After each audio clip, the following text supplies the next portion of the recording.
Hey, what's up, everybody? BDO44 coming at you with another video. All right, so Patrick Beverley has drawn interest from the Lakers and Heat. I'm on board.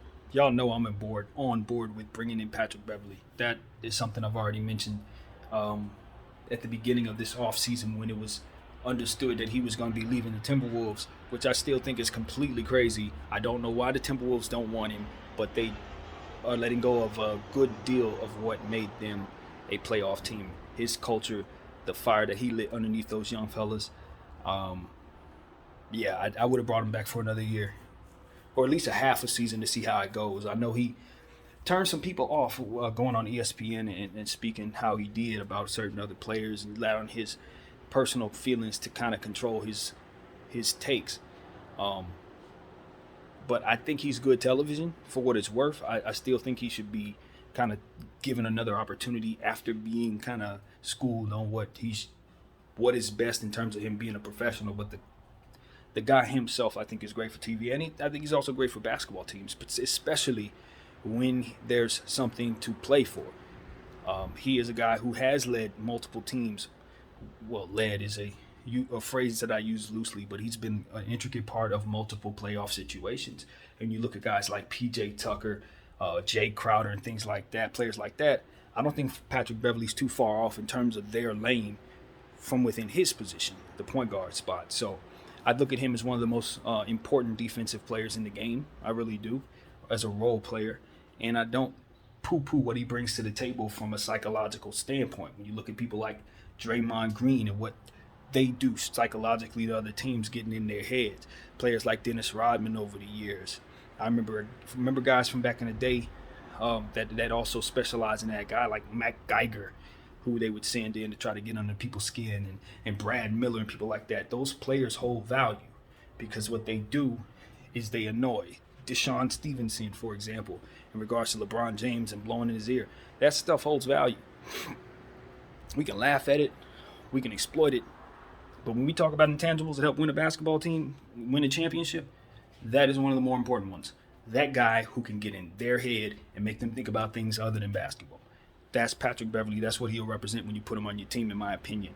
And that's his overall greatest attribute. It's just being an absolute and utter distraction for the other team, and somebody who can rally the troops in terms of the fans. Not necessarily the players, but the fans are going to be engaged because Patrick Beverley is going to be doing things that'll keep us engaged. So I think he's a very valuable piece, and he's a dog. Your team ain't soft if he on it. Even if he the only tough guy on the team ain't soft if he on it. So mind you this, the value that Patrick Beverley brings to the table, I think, has increased from last year. I think his value is more so than what it was if he didn't go on ESPN and do all this nonsense. So I think that's what ultimately made it so that he lost his spot in Minnesota. I don't think it was anything he did on the court, honestly. And with that being said, I need to check on my bacon because it's going to burn. But nevertheless, I do believe that Patrick Beverley should be somebody that you want on your team if you're a contender this upcoming season. He just going to have to understand what he did wrong. This offseason going on ESPN, it's not burnt. It's actually looking pretty good. And speaking of what he did, man, offended a lot of players, offended a lot of owners, I believe. People who have relationships with one another. And now he might be facing a little bit of blackballing, maybe. But if he's getting looks from the Lakers and the Heat, that's a good thing. And let me tell you, I like the direction the Lakers are going in. You want to bring in Kyrie Irving and bring in Patrick Beverley. That right there are two players, controversial, other guys don't want. Guys who you hate going up against if you're the other team. Kyrie Irving, because you cannot stop him. Patrick Beverley, because he's going to frustrate you. Guys who should have chips on their shoulder because of how things just went in their previous season. If I'm Patrick Beverley, I don't feel like I should be leaving the Timberwolves for any damn reason. I don't think they get as far as they did without me. In the next situation I go to, I'm going to be just as valuable, a la Chris Paul when he left the Thunder and went to Phoenix. Now, obviously, this is two very different levels, but it's the same mentality that I think he has. I just took a team to the playoffs. I can do it now, too. And that's the mentality. I don't think Patrick Beverley is going to be in a situation where it's not time to win. He's going to a contender this time. And even though the Timberwolves, in my mind, were a great team with that could turn into a contender very soon, they weren't that. But if he goes to the Lakers, we trying to win something. He goes to the Heat, they trying to win something. So I like that for Patrick Beverley. I think good basketball is ahead for Patrick Beverly. I really do. Because his game ain't predicated on him doing stuff really good on the floor, really. I mean, he's going to track you, he's going to do stuff defensively, but his impact is going to be felt in other ways, and that is why he should be a priority. Now, as far as slipping him into the lineup, what I'm concerned about is this. Other guards won't get opportunities because we're going to slip him in. That's the only concern I have. It's just the overload of guards that we have. So that's just small. That's a small thing. I want Pippen to get his minutes. I want, if Christie's going to be called up in the big leagues early, him to get his minutes. Obviously, Austin Reeves should be a priority in our rotation at this point. Obviously, if we're bringing in Kyrie Irving, he's going to get the bulk of the minutes. If Russell Westbrook is retained, he's going to get a lot of minutes. So these things are just, Kendrick Nunn.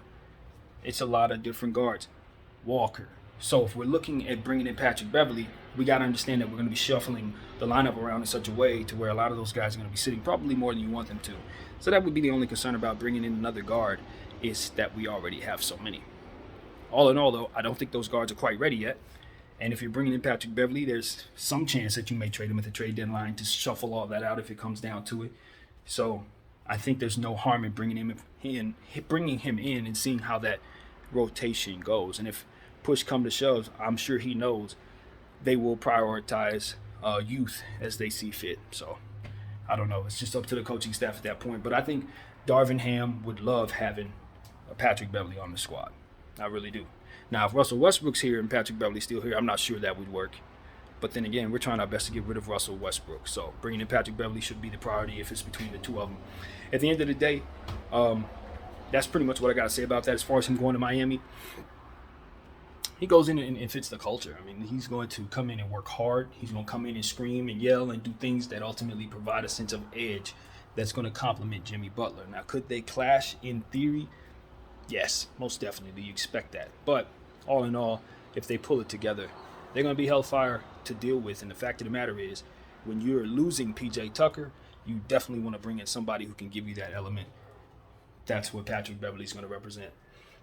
Obviously, they have different defensive assignments, but the theory is you're bringing in a disruptor and somebody who's going to elevate their game when it matters most. So that's what you hope Patrick Beverly can do for the Miami Heat. And, of course, they have a bunch of guys that they can slip in as well. They're not relying upon him just like we aren't. So I like the fit in both directions. I like what he brings for the overall culture for both franchises. So hopefully the Lakers take a good look at him, and I'd welcome him in. If we land him, I definitely would. So, yeah, that's pretty much what I got to say, man. Go Pat Bev, man. I'm glad he's not going to be stuck rotting away in Utah. He should definitely be in a winning situation. My name is BDF44. I thank you all for watching.